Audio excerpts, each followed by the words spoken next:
Reading from Srimad Bhagavatam, Canto 5, Chapter 3, Text 13. Kinchayam Raja Rishi Apatya Kama Bhajam Bhavatrishim Asanasanam Ishwaram Asis Asisam Swarga Pavarga Gargagyor Api Bhavantam Upadavati Prajayam Artha Pratyayo Danadam Ivadhana Palikaranam Kincha Moreover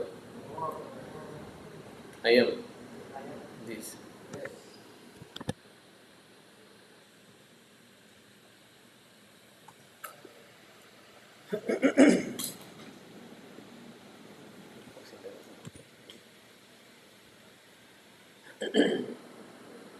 Raja Rishi, pious king Nabhi, Apatya Kama, desiring offspring, Prajam, a son, Bhavat Rishi, exactly like you, Asa Sasana, hoping for Ishwaram, the supreme controller, Asisam, of benedictions, Swarga Apavargayo, of the heavenly planets, and liberation. Api, although Bhavantam, you, Upadavati, worships, Prajayam, children, Artha Pratyaya, regarding as the ultimate goal of life, Dhanadham, unto a person who can give immense wealth as charity.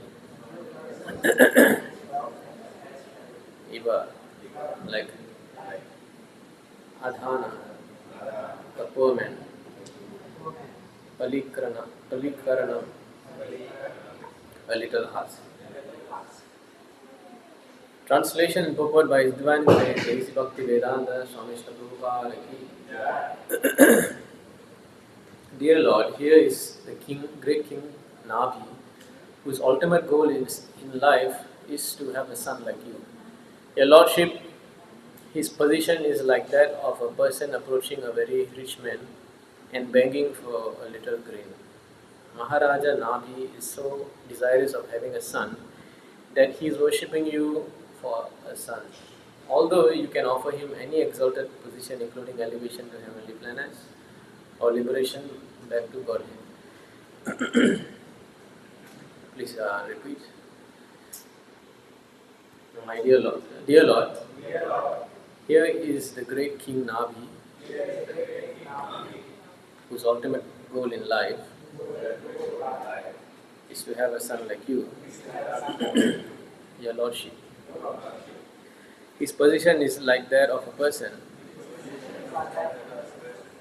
approaching a very rich man and begging for a little grain.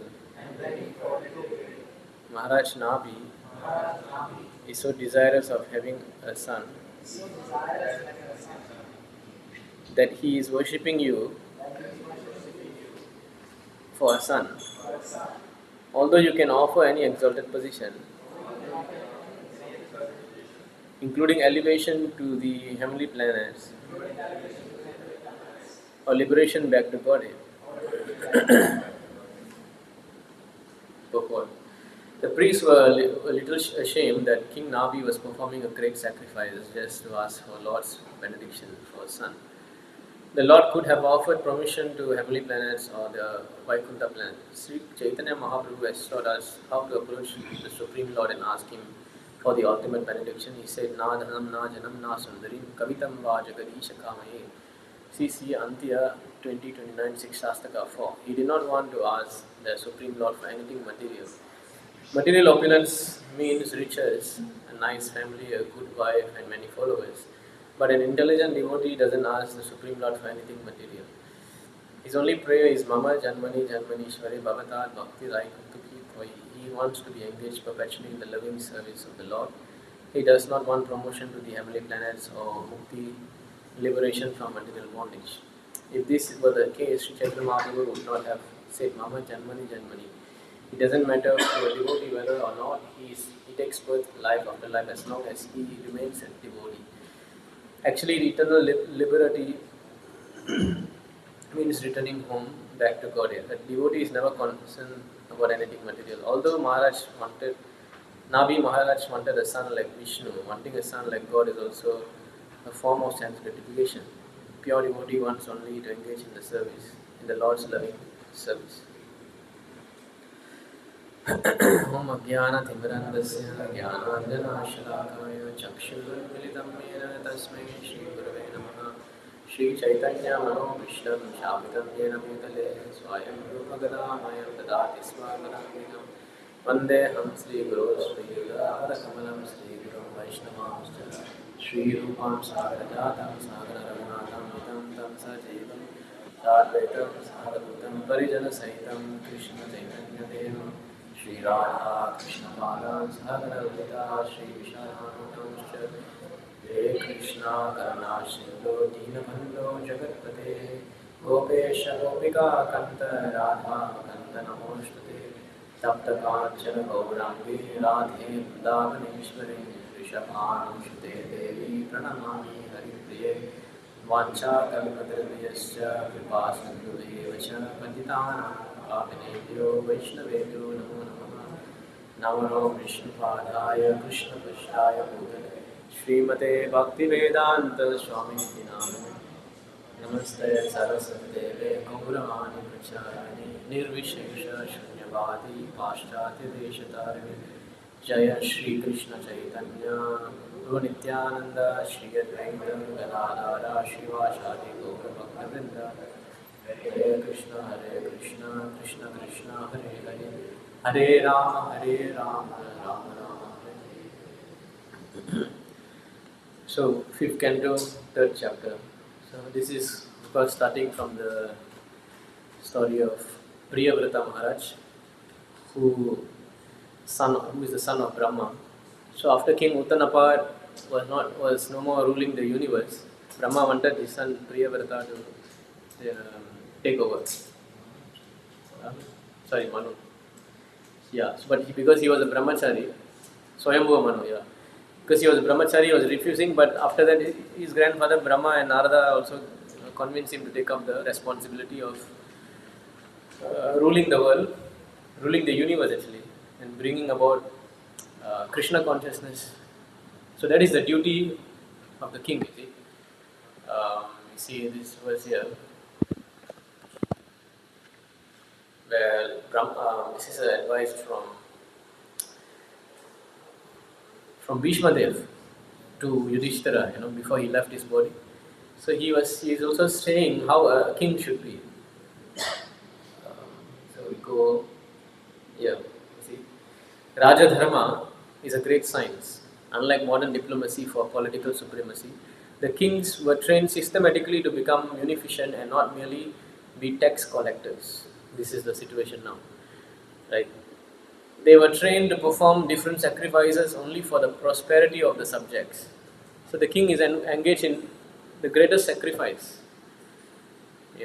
He's sacrificing his entire life to actually help the people. So to do what? To lead the prajas to the attainment of salvation was the great duty of the king. So this is the main responsibility of the king. The father, the spiritual master, the king are not to become irresponsible in matter of leading their subjects to the path of ultimate liberation from birth, death, old age, disease. When these primary duties are properly discharged, there is no need of government of the people by the people. So right now what is happening? People are voting somebody who is going to fulfill their sense gratification. So the king is not going to be a person who is going to bring about real benefit in your life.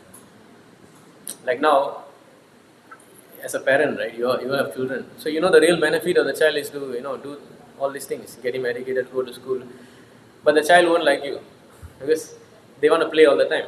But they will like somebody who, like let's say they will like the uncle. Maybe the uncle say, okay, just play, keep playing. But uncle is not bringing benefit to their life, right? So the child will become spoiled. Like Prabhupada gave a story that this boy, his parents passed away, and he was growing under the auntie. And the auntie did not really take care of him, let him do anything, and he was spoiled. And he was so spoiled that he ended up in the jail. He was behind bars. And then when he was going to get hanged, the auntie came to see him. And then he told auntie, I want to tell you one last thing. Can you come near to me? So she came near. He whispered in. She said, I want to whisper into your ear. When she came near, he bite off her ear. And then he told her that if only you took care of me, if you only disciplined me from the beginning, I wouldn't be in the jail and I wouldn't be hanged today. So Prabhupada actually was, I heard this in one of the conversations or lecture, I'm not sure. So this is the thing. The real benefit the king has to bring to the world. The father, the mother, Guru Nasyat, Pita Nasyat, Janani Nasyat, Devam Nasyat. All these people are in the responsible position. They are supposed to help the praja. You see, so continue reading. In modern days, people in general occupy their administration by strength of manipulated votes, but they are never trained in primary duties of the king, and that is also not possible for everyone. Under the circumstances, the untrained administrator play havoc in the name of making subjects happy in all respects. So recently we saw this also. There was this big cryptocurrency trading firm called FTX. So they actually use a lot of money to pay the political party, the Republicans, and in America, the Republicans and Democrats, right? So they use all their money to pay them. So these politicians were promoting this FTX. So many people invested in this FTX. You know how much money they lost? $10 billion. This guy did a big fraud. Even Singapore government lost $300 million in FTX. The Singapore government was not able to understand that these guys are cheating. You see? So how this cheating happened? This guy is a cheater. He just paid off the politician who's like now the king, right? The politicians of America. And then they say that they give assurance that to the public, oh, this is a good firm, you can invest your money here. So much so that even the government of Singapore gets cheated. So this is the problem. The entire whole society is a community of cheater and cheated. You see? On the other hand, these untrained administrators gradually become rogues and thieves and increase the taxation to the finance, a top-heavy administration that is useless for all purpose. So people are suffering. Who's suffering? Like now in this FTX case, the guy bribed all these people, bribed all these politicians, right, to get his benefit, and they also benefited. But who's suffering? The people. So now the point I'm trying to make is Priyavrata Maharaj was not a king like that. You know, he ruled. See, actually the qualified brahmanas were meant to give direction to the kings for proper administration in terms of scriptures like Manu Samhita and Dharma Sastras of Parashara. Typical king is the ideal of the people in general, and if the king is religious, pious, religious, chivalrous and munificent, citizens generally follow him. So you see, that is why it was a very great necessity that Priyavrata Maharaj, even though he was a brahmachari renounced, he had a huge responsibility towards the universe, the prajas. So because of that duty, he gave up his renunciation and also the assurance of Brahma. And he took over the rule of the universe. So he had two wives, right? First wife he had, I forgot their names. But from the first wife he had, I think 10 sons. No, not 10, 9, right? Wait, you see, because we can infer to this.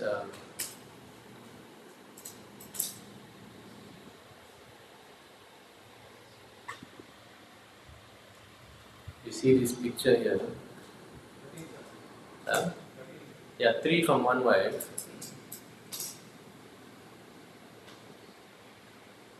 There's one nice picture I found.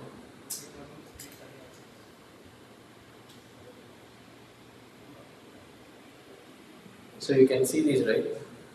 So this is the Dvipas.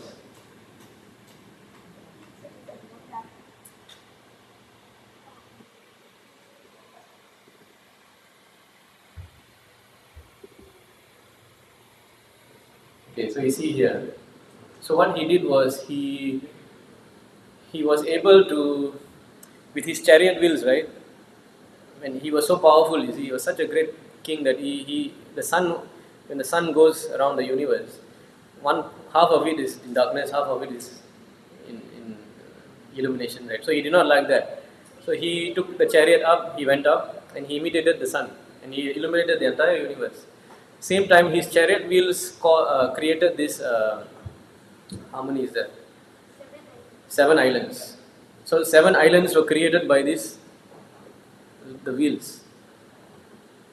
So these are the islands. Okay. So we are currently at Jambu Dvipa here, the green one. There is a Palkasha Dvipa, Salmani Dvipa, Kusha Dvipa, Karuncha Dvipa, Sakka Dvipa, Pushkara Dvipa. So he gave these 7 Dvipas to be ruled by 7 of his different sons. Okay. So now we are so they were but we are focused now in Jambudvip because here we are.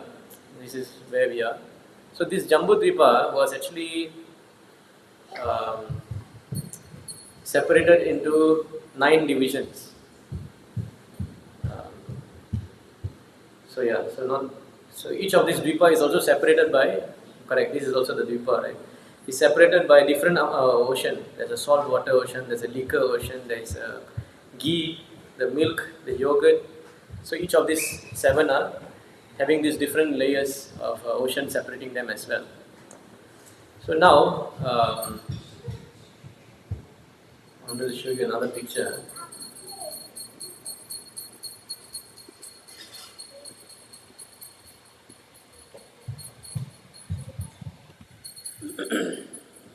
Yeah, so now when we focus into Jambudvip, this is what you see. Jambudvip is separated into 9 parts. So Jambudvip was given to the king, the eldest son, Agnidhara, right? Agnidhara, apparently what happened was, Agnidhara actually, even though he was the son of a pure devotee, he wanted to go to the Pitra Lokas. So he wanted a wife, like an Apsara. So he went to do some meditation, and Brahma gave him a wife like that. So the question was asked that why Agnidhara had this material desire. So it was also mentioned in the Bhagavatam that because Maharaj Priyavrata, while he was a Grihastha, there were some lusty desires. So apparently the consciousness went to the sun as like that. So of course we cannot say that they are very elevated pure devotees. But you still you see the materialistic tendency came to the sun like that. So Agnidhara was in charge of this Jambudvipa. So Jambudvipa has different parts: Bharata Varsha, Kim Purusha Varsha, Hari Varsha, Ketumala. So like that, there are 9 Varshas. In the middle, you have the Sumeru mountain. So Agnidhara had 9 sons after that, and 9 sons ruled each of these different parts. And Maharaj Nabi was given in charge of Bharata Varsha, which we are again focusing on Bharata Varsha right now. You see? Excuse me. So this is the background of the story. We'll go back to the verse.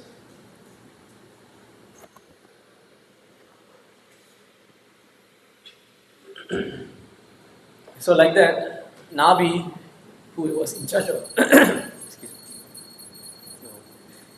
Bharata Varsha, he so right now we are in a story where he wants to do a sacrifice, yajna, to achieve the Supreme Lord as his own son. So we can see that in the Prabhupada is saying that is even that is a material desire. But it's a bit, how to say, like in another Prabhupada which I read, or another class which I heard, Prabhupada said that when Mother Yashoda and Maharaj Nanda got Krishna as their son, that is one of the highest platform, because to serve a child is a lot of service, right? There's so many service, right? We are serving our parents, we are serving our nations, we are serving our friends, our lover. But one of the most saturated service come in serving the child, right? You all are parents, you know how much you have to serve your child, right? So Prabhupada wrote there that Maharaj, Nanda Maharaj and Yashoda, they are doing the highest service by getting Krishna as their son. But apparently here he's saying that you also should not desire like that, like, you know, asking the Lord to come. Of course, we know that even Rama and Dasarat Maharaj desired to have children. So, you know the story of Rishashringa, right? Rishashringa was a Brahmana, very much austere Brahmana who was staying in the forest. He did not even know what is a woman, you see. So, in one of the kingdoms, there was no rain coming. So somebody told, one of the rishis told that if you bring Rishashringa to enter your kingdom, the rain will start coming. So how he attracted Rishashringa, they sent all these ladies to attract his mind.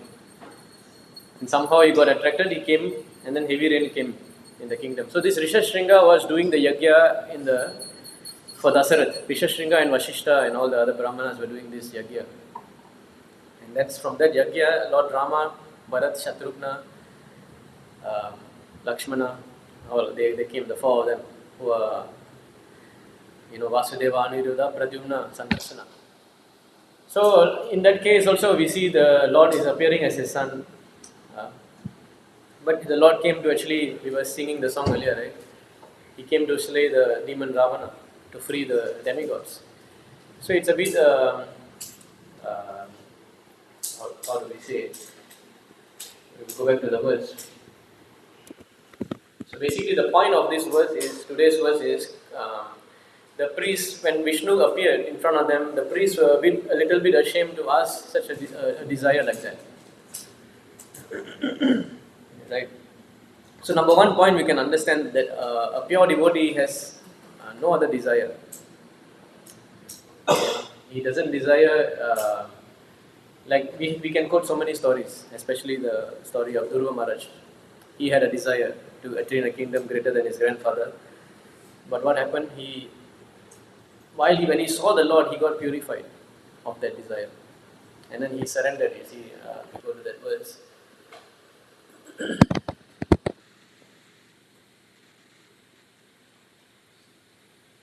Sthana bilasi tapasi sitoham tvam praptvan deva munindra guhyam kachan chinman api divyaratnam swamin katosmin varam na yache. So he says that when he was being blessed by the Supreme Personality of Godhead, Dhruva Maharaj said, "Oh my Lord, because I was seeking an opulent material position, I was performing severe types of penance and austerity. Now I've gotten you who are very difficult for the great demigods, saintly person and king to attain. I was searching after a piece of glass, but instead I have found the most valuable jewel. Therefore I am so satisfied that I do not wish any benediction from you." So like that, when he saw the Lord, he got fully purified. You see? So this is the thing.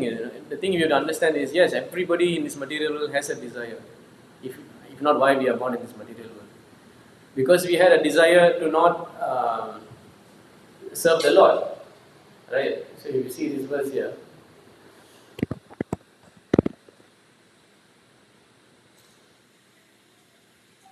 From the 429 chapter, 4th canto 29:30.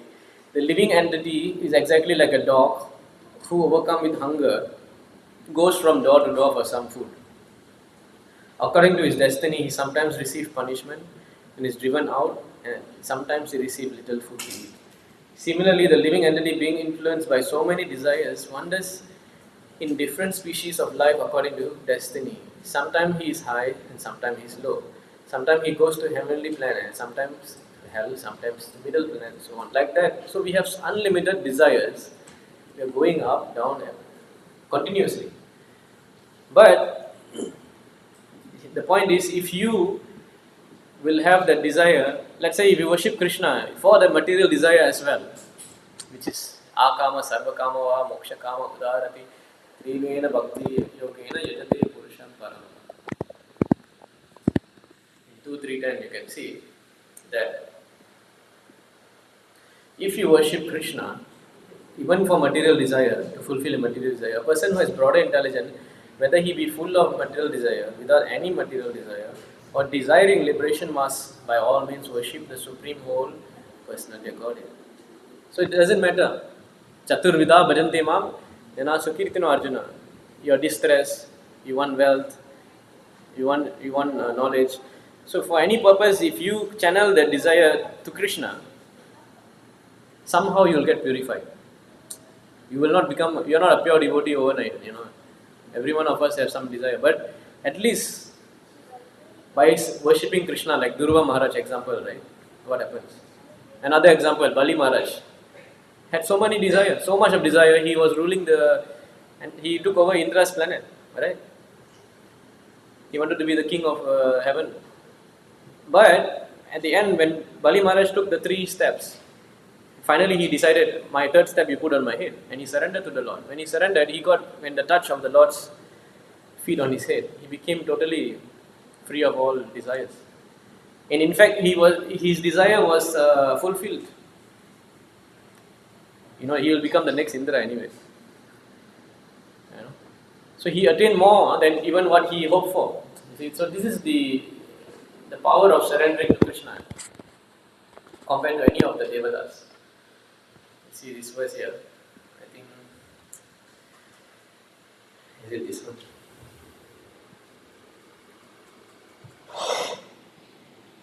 Yeah, so this is the verse.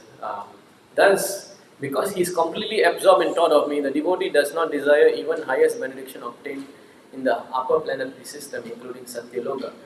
He does not desire the 8 material perfection obtained by mystic yoga, nor does he desire to be elevated to the kingdom of God. Yet, so you see, even a pure devotee does not even worship the Lord to go to Vaikuntha. He doesn't even ask that desire. Yet, even without desiring them, a devotee enjoys even in this life all offered benedictions. So when you are in this platform, even Krishna will fulfill it, like how he fulfilled Durva Maharaj's desire. He still gave him a planet higher than Brahma Loka, Durva Loka, right? For Bali Maharaj, he fulfilled his desire also. Even the gopis, right? They worship Katyani Devi to get Krishna as husband. So, and that desire was fulfilled, So the point is, we are not Mayavadis. Mayavadis they want to be zero, desireless, Mukti, Bhukti, Siddhi, Kami.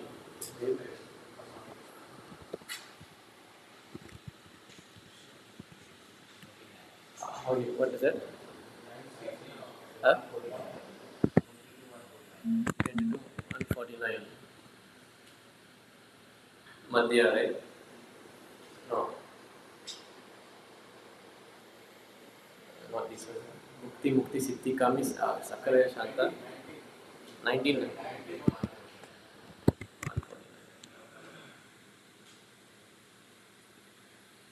So here you see, Krishna Bhakta Nishkama Ataiva Shanta Bhukti Mukti Siddhi Kami Shakarya Shanta. Because the devotee of Lord Krishna is desireless, he is peaceful. Fruitive workers desire material enjoyment, Jnanis desire liberation, Yogis desire material opulence. Therefore, they are all lusty and cannot be peaceful. So you see, it says that the Jnanis, Siddhi Kami is Yogi, Mukti Kami is the Jnanis. So they have a desire to liberate themselves, to merge into the Brahma Jyoti. The Jnani, but they are not peaceful. Sakarya Ashanta. The yogis are also not peaceful with all the power they have also. Like we saw the story of Vishwamitra Muni. Not peaceful. He fell down also, right? Correct? Kashyapa Muni. He is, actually I was reading the purport, he is impersonally sort of. So when his wife Diti wanted to have a relationship with him to procreate at the wrong time, he could not control his senses. Even though he was such a great yogi, how come? Because he was not full bhakti yogi. He was also like impersonally. So he could not control his senses. He procreated with Diti at the wrong time, and then you have Hiranyakashipu and Hiranyaksha. Right? Same for Vishwamitra Muni, yogi, fell down. But Haridas Thakur, he totally was in full control of his senses because he was desireless. He's only so when we say desireless doesn't mean zero, you see. You must understand that devotee also has a desire, a pure devotee. But their desire is to serve Krishna. unimpeded service at all times, uninterrupted and unimpeded. So that is their desire. So we shall see some verses like how does a pure devotee desire, or what does he desire, right? We can see that. First we can go to Parikshit Maharaj. Is it this one? Sorry, not this one. Parikshit Maharaj, when he was going to die, he found out that he's going to die. So what was his desire? You see, Parikshit Maharaj says, "Oh Brahmanas, just accept me as a completely surrendered soul, and let Mother Ganges, the representative of the Lord, also accept me in that way. For I have already taken the lotus feet of the Lord into my heart. Let whatever the snake bird or whatever magical thing the Brahmana created bite me at once. I only desire that you all continue to sing the deeds of Lord Vishnu." This was his desire, that everybody should be engaged in Sankirtana. It's okay, let me die. Anyway, I'm going to die in 7 days. But let these glories of the Srimad Bhagavatam be advertised to the world. He was not even caring about his own well-being, right? And you see the next verse also. Again, offering obeisance unto you all, Brahmanas, I pray that if I should again take my birth in the material world, so you can see his desire here. I will have complete attachment to the unlimited Lord Krishna, association with his devotees, sadhu sangha, and friendly relation with all beings. So you see, this is how a devotee desires that. He never said, "I want to go back to Godhead, send me to Vaikuntha," never. He said that if I have to come, if I should take birth again in material world, that means how humble is he? He is not thinking that, oh, when I was in my mother's womb, I saw Krishna. Krishna came and saved me from Ashwatthama's Brahmastra. How great I am! No, so much of humility. He is thinking that, okay, if I come to this material world, then let me be attached to your devotees. So this is how a pure devotee prays. A pure devotee prays that he should be always in attachment, in sadhu sangha, in association of devotees. And in that association, matsita matkata prana bodayantas parasparam katayantas chaman mukti tushanti cha ramanti cha. What happens in the association? And all the devotees get together and glorify the Lord. That is the most greatest desire a pure devotee has. And also you see in the purport, very interesting.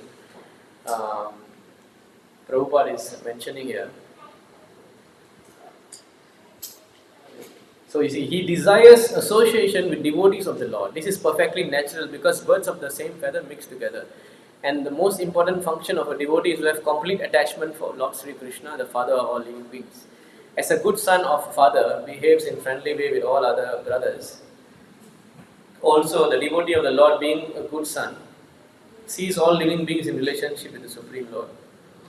So, this is the point. A pure devotee does not desire the company of a personality as great as Brahma, but he prefers the association of petty living being, provided he is a pure devotee of the Lord. You see. So this is how our Maharaj Parikshit is praying. We will see another verse, Maharaj Prithu, in the 4th canto. Maharaj Prithu is there. So how he's praying, you see. He says,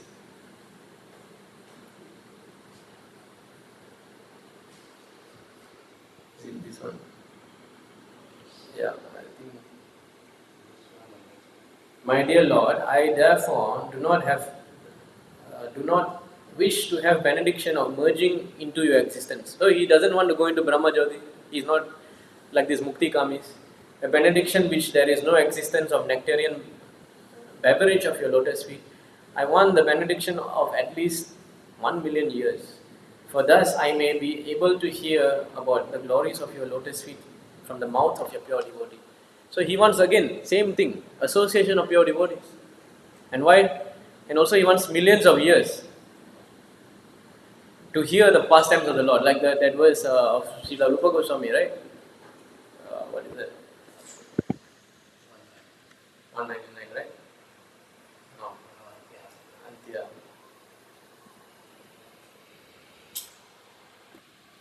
Tunde Tandavani Ratim Vinute, Tundavali Labhyate, Karnakrodha Kadambini Gatayate, Karna Bhuthi Vayaspraha, Cheta Prankana, Singini Vijayate, Sarvendriyanam Katim, No Jane Janita Kriyadhivir, Amrita Krishneti Varnadvayi.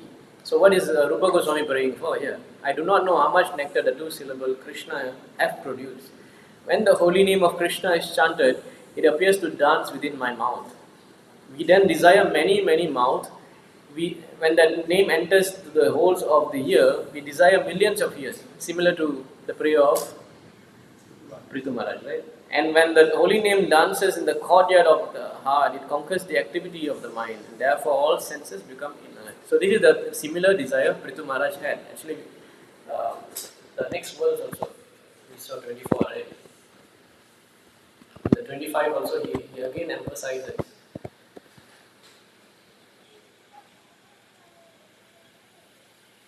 So here, you see that. My dear Lord, you are glorified by selected verses, Uttama Sloka, right? Uttered by great personalities. Such glorification of your lotus feet is just like saffron particles. When transcendental vibration from the mouths of the great devotees carries the aroma of saffron dust of your lotus feet, the forgetful living entity gradually remembers his eternal relationship with you. Devotees thus gradually come to the right conclusion about the value of life. My dear Lord, I therefore do not need any other benediction, but the opportunity to hear from the mouth of your pure devotees. Again, pure devotees. So this is a very important desire. Like so, when you pray to the Lord, so this from the lessons of these pure devotees, we can understand how we should pray. Right. Finally, we will see Maharaj Prahlad. So all of them, you see, they are kings. They are not. Guru Maharaj what? 911.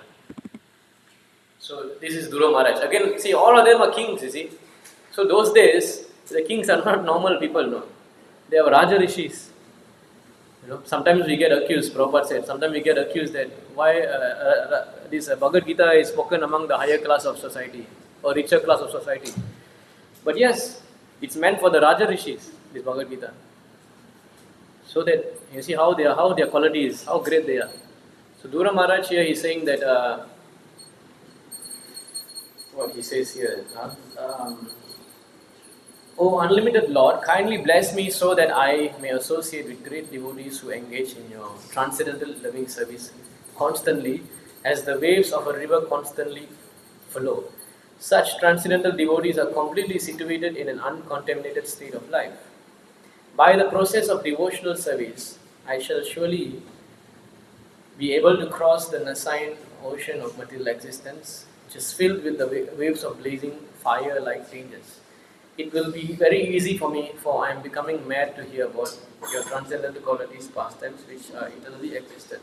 Is this the word? Yeah. May I? So yeah. Kindly bless me so that I may associate with the great devotees. Right. And Prahlad Maharaj. You all know this very famous verses by Prahlad Maharaj, right? So in 7.9.24, Prahlad Maharaj saying that, my dear Lord, I have complete, because the Lord is asking him, I'll give you a benediction, no? Please take some benediction from me. So Prahlad Maharaj is saying that, my dear Lord, I have complete experience concerning the worldly opulence, mystic power, longevity and other material pleasures enjoyed by all living entities from Lord Brahma down to the end, as powerful time. You destroy them all. Therefore, because of my experience, I do not wish to possess them. My dear Lord, I request that you place me at the touch of your pure devotee and let me serve them as a sincere servant. And also, we go to the next two verses, 26 also, he is saying something like that. 7.9.26.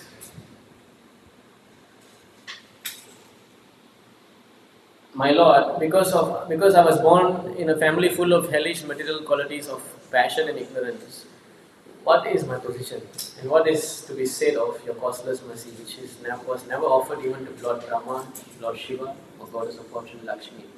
You never put your lotus hand upon their heads, but you put upon mine. So Just see how much pure he was that the Lord even touched his head. Right? Of course, when asked later, when Prahlad Maharaj was asked, please take a desire, take a benediction, he said, okay, please at least save my father. He never even asked for himself. This is a pure devotee, you see. We can see a similar story in the Sri Rangam. During the time of Sri Ramanujacharya, Ramanujacharya had a disciple called Kuratalvan, right? So Kuratalvan was such a pure devotee. He was always serving Ramanuja very sincerely. So at the time there was this Kulatunga Chola who was a very mad guy. You know. He's a Shaivite. He's crazy. He's really crazy. He was killing people if you don't say Shiva is the Supreme Lord. You know. So these kind of crazy things he was doing. And in the temple of Chidambaram, that's the only temple you see Nataraja. Usually you see Shivalinga, right? So huge Nataraja is there. But in front of Nataraja, Vishnu is lying down. So he was angry why Vishnu's feet is pointing at Shiva, you know, and he took that deity of Vishnu, he put in the water, discarded. So and then he would be sending people around to sign this document saying that Shiva is supreme, Vishnu is not supreme. So he wanted to attack Ramanujacharya because Ramanujacharya was a great acharya, so many devotees, so many followers. So the disciple understood something is going to happen to my guru, I must do something to protect him.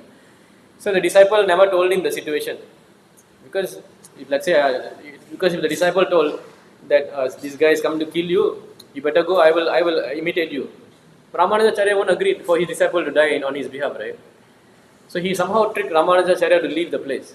He said then he dressed up as Ramanujacharya and another elderly devotee, 105 years old. No? Both of them went to the arena of this Chola king, and they had a debate, and they proved that Vishnu is the supreme lord. And the king could not say anything. So, but somebody in the arena told, hey, this guy is not Ramanujacharya, he is his disciple. Then the king immediately said, oh, for that you must be punished. He said, pluck out your eyes. Both of you will pluck out your eyes. So they plucked out the elderly man's eyes, and that Vaishnava, he passed away because he was much older. Whereas Kuratalvan, he said that, who are you? You don't need to touch my body. You don't need to pluck out my eyes, I'll do it myself. And he took it out and he threw it at the... So for 12 years, Ramanujacharya was in Mysore because of this king, you know. So Ramanujacharya did not come back because this guy was causing so much of... And Kuratalvan was blind for 12 years like that. And but the guy, because of his Vaishnava aparad, he died of throat cancer, this king. So eventually Ramanujacharya returns and then he meets Kuratalvan and then he tells to Kuratalvan, how much you have sacrificed for me, you see. What I request you go to Kanchipuram, there's a Varadaraj Perumal. Varadaraj means one who gives a benediction. You go to Varadaraj Perumal, ask for your eyes back. Kuratalvan said, for what? Why should I ask for my own sense gratification? You see, he said, why I should bother the Lord for my eyes? It's okay, it doesn't matter. And then Ramanujacharya said, no, you need your eyes because we want to preach, we are preaching, right? So we need you to see, we need you to write so many things, you know, so it's very useful for the service of the Lord. He said, okay, fine, because you are telling me, because it's going to be useful in the service of the Lord, I will ask for the eyes. And so he goes to Kanchipuram, he gets the eyes. And then Ramanuja, and also he asks, okay, I have one benediction. What benediction? Ramanujacharya asks, what is your desire? My benediction, the desire is that please, wherever the guy is, this Chola king who did this to me, please try to save his soul. Bring him back to Godhead somehow. So similar like Prahlad Maharaj. Prahlad Maharaj was praying for his father's liberation. Whereas this same thing, this Kuratalvan as well, was so not even bothered about his own suffering and pain. He asked for this Chola's king liberation somehow. So you can really see how much advanced the pure devotee is, you know.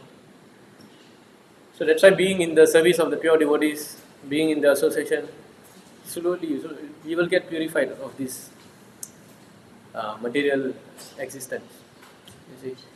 So of course there's another verse by Brother Gajendra,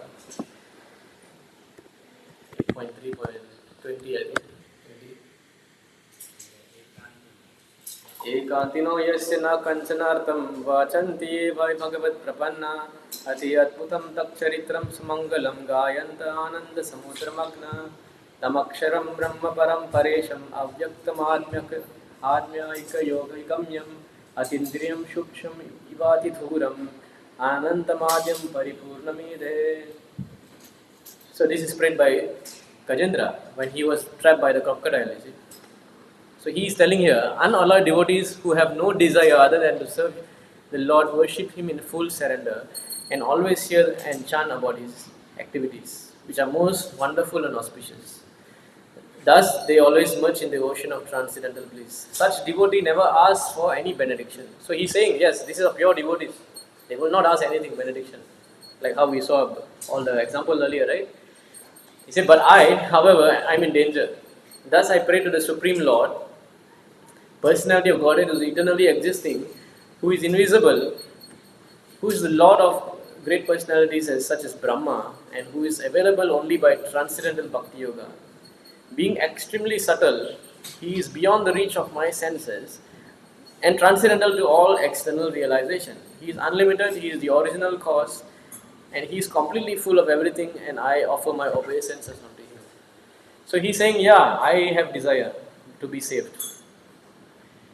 So we see the example Prabhupada is giving here in the purport that so Anya Vilasita Sunyam, right? One should render transcendental loving service to the Supreme Lord Krishna favorably without desire for material like profit or gain through fruitive activities or philosophical speculation. That is called pure devotional service.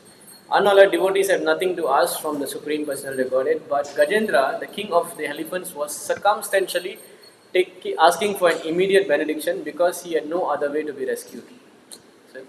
So here's the point.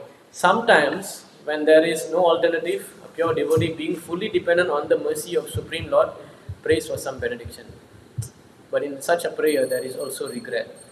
So he's having a regret, like why am I asking the Lord? But one who always hears and chants about the transcendental pastimes of the Lord is always situated on the platform of which he has nothing to ask in terms of material benefit.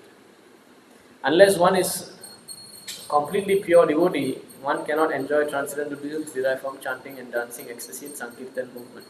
So anyway, the point is the devotee, even though circumstantially he is praying like that for help, but he is feeling guilty. Similar to the priest, right?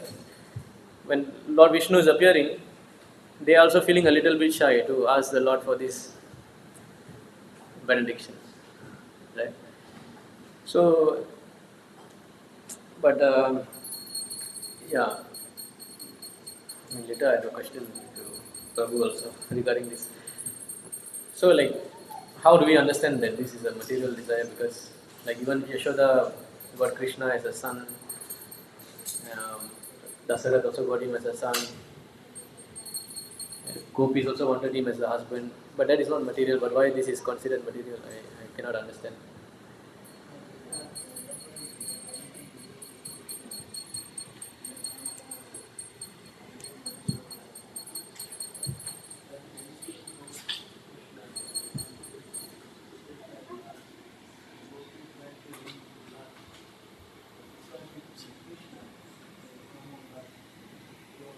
But we see the today's source that it's translated and Prabhupada is writing that he is asking for material, but still the Lord, right? So,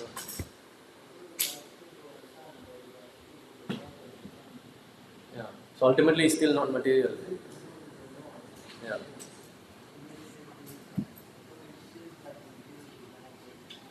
Yeah. Yes.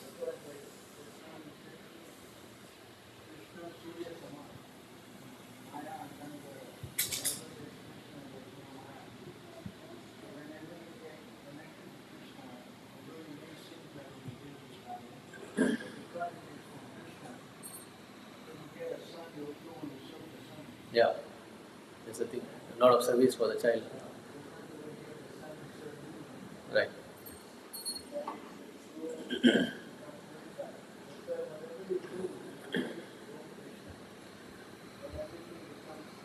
Yeah. Yeah. So So I was asking the question to Prabhu, like, is this a material desire? But he said no, because you're getting Krishna as your son, then you're going to serve Krishna. And obviously you're going to get purified. Like gopis that went to Krishna, Prabhu was saying, gopis went to Krishna for lusty desire. But because they came in touch with Krishna, everything is completely purified. See?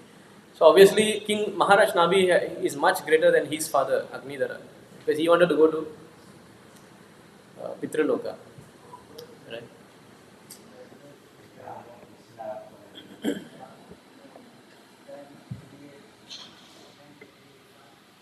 Ah, yeah. So when the devotee asks for material desire, right? Is it 8810? Is it or Hari Nirguna Shakshar is 5? Is it the next one or this one? Hari Nirguna Shakshar Purusha Prakriti Para Sa Sarvadrik Upadrishta Tam Bhajam Nirguno Bhavel. Lord Hari, however, has no connection with the material modes. He is the Supreme Personality of Godhead, the all-seeing eternal witness, who is transcendental to material nature. One who worships him becomes similarly free from material modes. Right? Yeah, so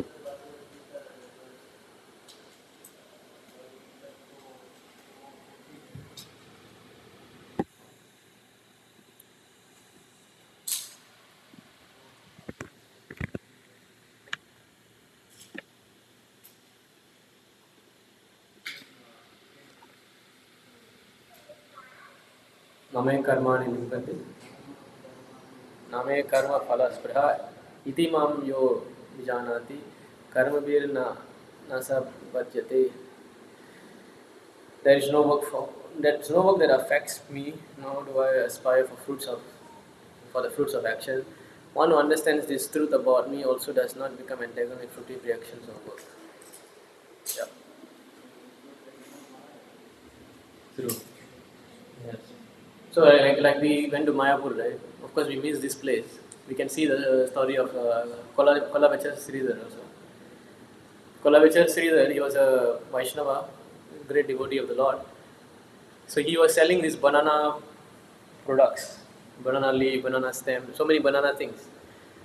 Kola means banana, right? So he used to, but he was very, very poor. Maybe you can say he earns maybe 50 cents a day. But still, out of that 50 cents, he will dedicate half that money for the service of Ganga. So Chaitanya Mahaprabhu used to come and make fun of him, like have a joking relationship with him. Chaitanya Mahaprabhu will come to his shop and then take the things and do not pay. You know. So Chaitanya Mahaprabhu knows he doesn't have anything, but the Lord still takes from him. Then there will be argument, there will be a fight. And the Lord will tell him, you are a very rich man. No, why you are acting like you are poor, but actually you are hiding all your money in your house. So, like that, Chaitanya Mahaprabhu was so dear and very blessed him with his association because he saw how renounced this person was. You know, he was fully surrendered. And Chaitanya Mahaprabhu said, "You're not interested in all this money." And he said, "I don't care. Why? You know, this is enough for me." You know, he was so poor that he was staying in a hut. There will be holes around. Rainwater also will come in. Night time, he will be chanting the holy name of the Lord. He will be doing kirtana. People will think that he is so hungry, he cannot sleep, so he's shouting out of hunger. So like that, he was such a great devotee as well, who was not having any other desire but to serve the Lord. So I wanted to just share one final verse of Lord Brahma, of how he also prayed. Tam bhuri bhagyam iha janma kim api atavyam yad gokale pi katam angri rajobhishekam yad jivitam tu nikilam bhagavan mukundas tu adhyapi yad pada raja shruti mrigam eva. So here this is a prayer of Brahma to Krishna. So he says how his desire, you see, he says that my greatest possible good fortune would be to take any birth whatever in the forest of Gokula and have my head bathed by the dust falling from the lotus feet of any of its residents. Their entire life and soul is the Supreme Personality of Godhead Mukunda, the dust of whose lotus feet is still being searched for in the Vedic mantras. So his desire, you see, his desire that he wants to take birth as a grass, as a mere grass, lower than the straw in the street. We are chanting in the morning. Trinadapi suni chayana taradapi saishna. Why? Because when the dust of these feet of these devotees touch on my head, then I will get Krishna Bhakti. So how elevated the devotees of Gokula, Vrindavana, that Brahma himself, who is the master of this universe, he is having such a desire. Let me associate with them as a grass. He doesn't even say, let me be a cowherd boy and then play with them. He knows that he is not even in that level. Like also we see Kulashekar Alvar. When Kulashekar Alvar was going to Tirupati, he was praying similar this way. Let me born as a grass here. Let me be a tree here so I can give shelter to the devotees. Let me become a fruit. Let me, like that he was praying. Let the pure devotees step on me while they are walking towards taking darshan of Tirumala. Like that he was praying. So yeah, these are the points of today's class. Uddhava. And what is the verse?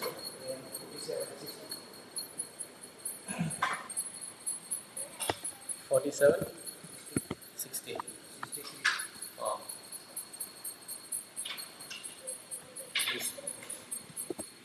So Uddhava. So the song of the bee, right? So this is the chapter where he meets the gopis. Vande Nanda Vrajastrinam Adarenukam Abhishekanam Abhikshanasa Yasham Hari Katavadiktam Punati Bhavana Trayam. I repeatedly offer my respects to the dust of the feet of the women of Nanda Maharaj Cowherd village. When these gopis loudly chant the glories of Sri Krishna, the vibration purifies the tree words. Is it the respects to the dust of the feet? So it's very exalted position of the Vrajadam inhabitants. So these are the points I can think of today of how a devotee should be. The demigods, right?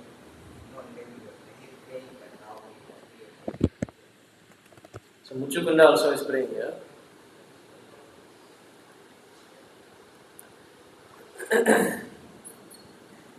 O all-powerful one, I desire no boon other than the service to your lotus feet.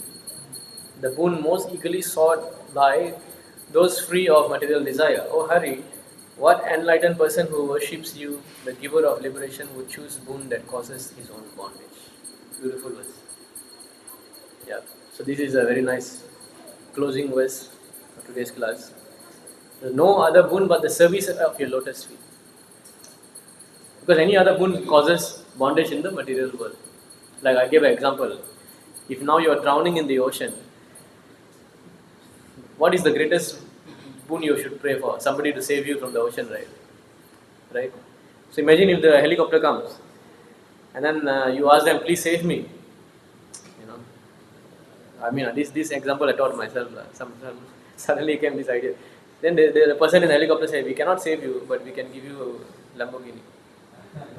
Oh, you want PlayStation? Take it. You catch that, you will drown only. So anything that is given while we are drowning is going to make us be in bondage, right? But to save us, that is the real benediction. And to save means to take shelter of the lotus feet of the pure devotees and Krishna. This was a very important verse. You can save this. The last one, the last 611. Later you send me all these verses because I'll forget. 6:11. So from Vishambar Prabhu 6:11:25. 75. Vratasura. So Vratasura, as you know, he is also a demon, right? Asura. What he is saying? My Lord, the source of all opportunities, I do not desire to enjoy in Durvaloka, the heavenly planets, or the planet where Lord Brahma resides. Nor do I want to be the supreme ruler of all earthly planets, or the lower planetary system. I do not desire to be a master of powers of mystic yoga, nor do I want liberation if I have to give up your lotus feet. So nobody wants to give up the lotus feet of the Lord. So this is the shelter that everybody should aspire to.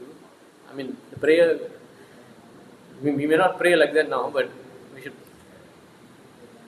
should take the example lessons from the pure devotees of the Lord, how to do these prayers. I'm sure many of us went to the Chandan Lagi in Jagannath Puri. So we went at a darshan time.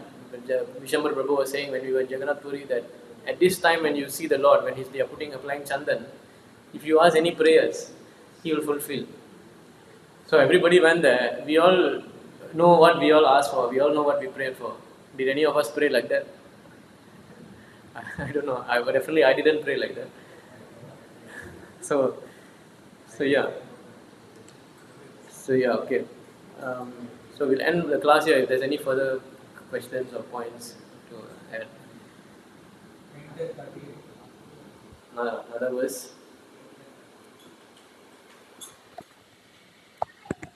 10:38.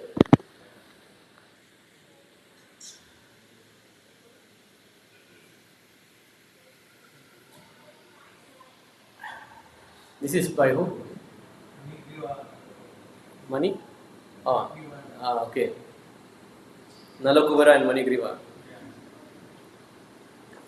Okay. Henceforth, may all your words describe your pastimes.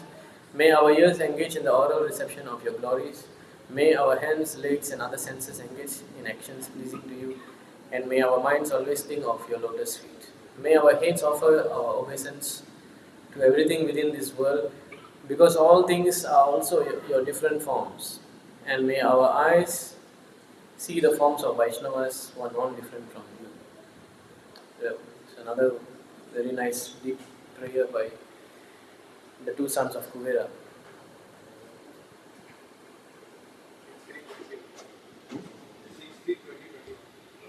6/3/2021. The Mahajana. So how does this Swayambhu Narada Shambhu? So this was what is that?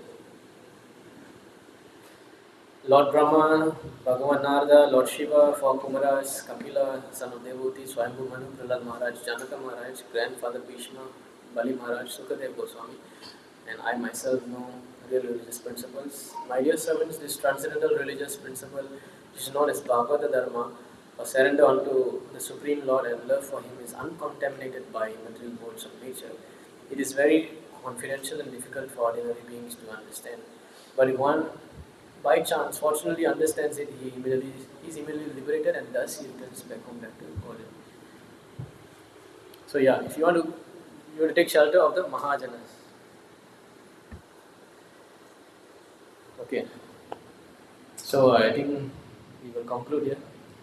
So please take notes of all these verses and have a notebook like everything. What do you say? Mukundamala Statra. Yeah, there's a lot of verses in Mukundamala also. So you also can have a look. Okay. Kula Shekhar, yeah, pure devotee, So we will stop here.